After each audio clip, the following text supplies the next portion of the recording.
So this is Ken Bell. I'm one of the associate brand managers for Sonic Unleashed. As you can see here, the first level we're going to be hitting is Missouri. It's based off of an African environment.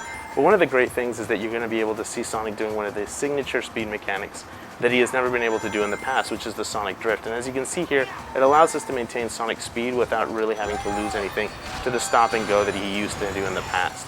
One of the big improvements that we're making with Sonic Unleashed is going to be the seamless transition from 2D to 3D, as you can see here. Definitely something the fans have been asking for, and it's very reminiscent of Sonic on the days of the Genesis.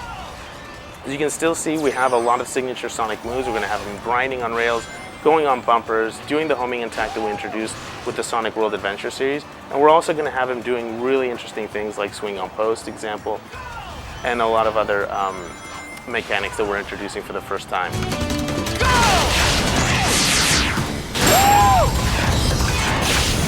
As you can see here, we're going right back into 3D, and you can see Sonic doing the quick step, which is going to be one of the new signature moves. As you can see here, the faster you do that quick step, the more you're going to be able to not only just avoid obstacles, but also collect different pieces of the puzzle. For example, you're going to be able to collect sun and moon coins, and these sun and moon coins are going to be able to go ahead and unlock different levels that would not be available otherwise. You can also use the homing attack to go ahead and sort of grab on ledges and grab on different things that you haven't been able to in the past. We're also using the quick step to run on the walls, collect different rings, and we're immediately carried on into a different location here, which is sort of the tree environment within the Africa resembling level. As you can see here, we have a lot of different and branching pathways. You can go in a ton of different directions, and there's obviously a lot of depth and 3D dimension to it, even though we are doing what we're calling a 2.5D style gameplay. As you can see here, this is one of Sonic's new enemies. Depending on exactly how you time it, you're going to be able to progress and go through different areas. As you can also see on the bottom, the more Sonic gets hit, he actually doesn't lose his entire ring count like he used to in the past. We're definitely offering something a little bit more generous for the player there.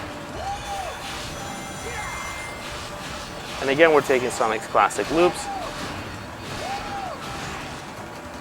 and we're going to go right back into a 3D style environment here.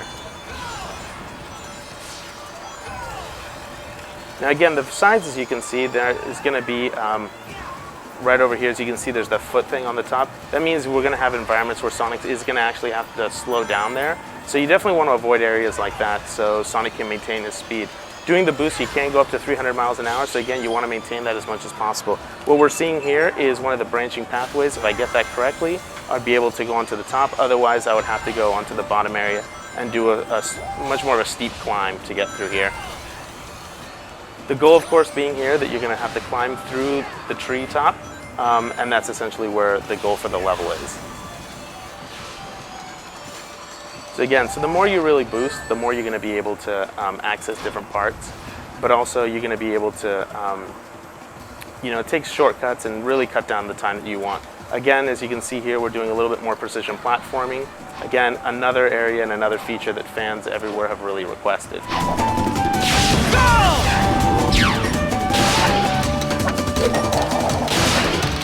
As you can see there's a video cassette tape. Those video cassette tapes are going to be used so you can unlock, again, sort of cutscenes so you don't have to replay the sequences. And as you can see here, we get to the end of the level, and here's all the stats that you're going to be able to see once you complete the level. Obviously, we have time, rings, speed, and all these different things are going to be able to use to upgrade your character for Sonic.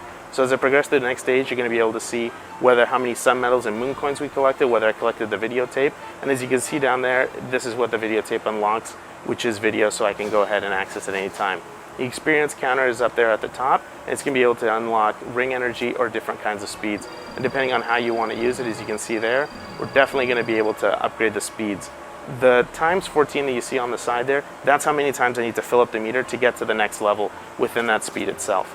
And that's going to be the Daytime Missouri stage for Sonic Unleashed.